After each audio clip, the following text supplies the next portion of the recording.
ओम श्री गणेशाय नमः। श्री जानकी वल्लभो विजते। श्री रामचरितमानस षष्ठ सोपान लंका कांड में आगे का वर्णन सुनिए।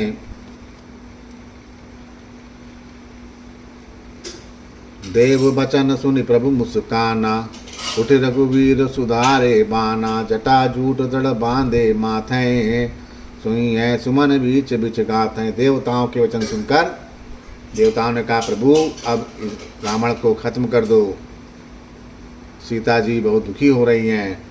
तो देवताओं के वचन सुनकर प्रभु मुस्कुराए। फिर रघुवीर ने उठकर बाण संहारे। मस्तक पर जटाओं के जूड़े को कसकर आप बांधे हुए हैं। उनके बीचों बीच पुष्प गुंदे हुए शोभित हो रहे हैं। अरुण नयन बारिद तनु श्यामा, अखिल लोक लोचन विरामा। कटि तट परिकर कस निशंगा, कर को दंड कठिन सारंगा। लाल नेत्र और मेघ के समान श्याम शरीर वाले और संपूर्ण लोकों के नेत्र को आनंद प्रदान करने वाले ये प्रभु हैं। प्रभु ने कमर में फेंटा तथा तरकस कस लिया और हाथ में कठोर शांग धनुष ले लिया। सारंग कर सुंदर निशंग, सिली मुखा कर कटि कसो। भुज दंड पीन मनोहरायत, उर्धरा सुर पद लस्यो। कहे दास तुलसी, जब ही प्रभु सर चाप कर फेरन लगए। ब्रह्मांड दिग्गज कमट, यही मही सिंधु भूधर डगमगए। प्रभु ने हाथ में शांग धनुष लेकर कमर में बाणों की खान अक्षय सुंदर तरकस कस कर लिया।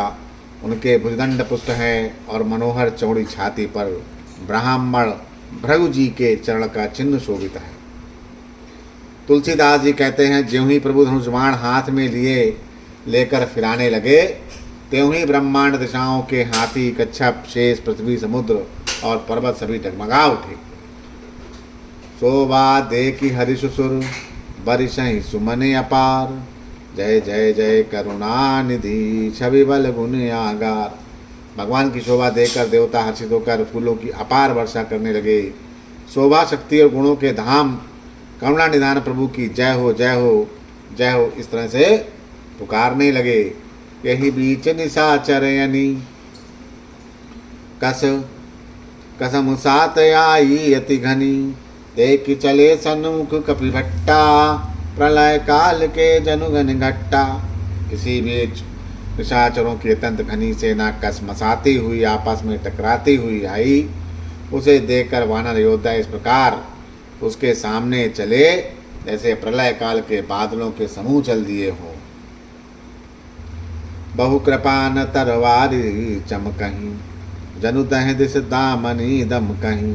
गजरथ तुरग चिकार कठोरा, गर जय मनहु बलाहक गोरा।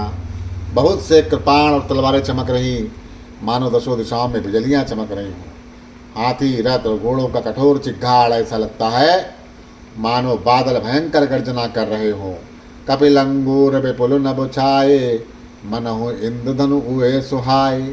उठहि दूरी मानहु जलधारा, बान बुंद भय वृष्टि अपारा।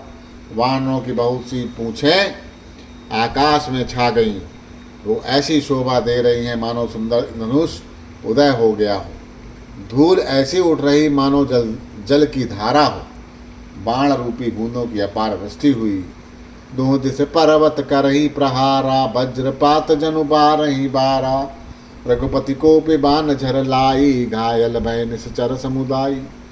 दोनों ओर से योद्धा पर्वतों का प्रहार करते हैं मानो बारंबार वज्रपात हो रहा हो। श्री रघुनाथ ने क्रोध करके बाणों की झड़ी लगा दी, जिससे राक्षसों की सेना घायल हो गई। लागत बान वीर चिक्करहीं, घुर्म घुर्म जय तय मही परहीं। श्रवहि शैल जनु निर्जर भारी, सोनति सर कादर भयकारी। बाण लगते ही वीर चित्कार करते हैं और चक्कर खाकर जहाँ तहाँ पृथ्वी पर गिर पड़ते हैं।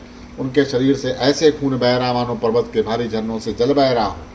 इस प्रकार डरपोकों को भय उत्पन्न करने वाली रुधिर की नदियां बह चली। कादर भयंकर रुधिर सरिता, चली परम अपावनी। दौ कूल दल रथ रेत चक्र आवर्त बहि भई आवनी जल जंतु गर्ग पद चर तुरग खर विविध वाहन को गणय सर शक्ति तोमर सर्प चाप तरंग चर्म कमठ गणय। डरपोकों को भय उपजाने वाली अत्यंत अपवित्र रक्त की नदी बह चली। दोनों दल उसके दोनों किनारे पर खड़े हैं। रथ रेत है और पहिए भंवर हैं।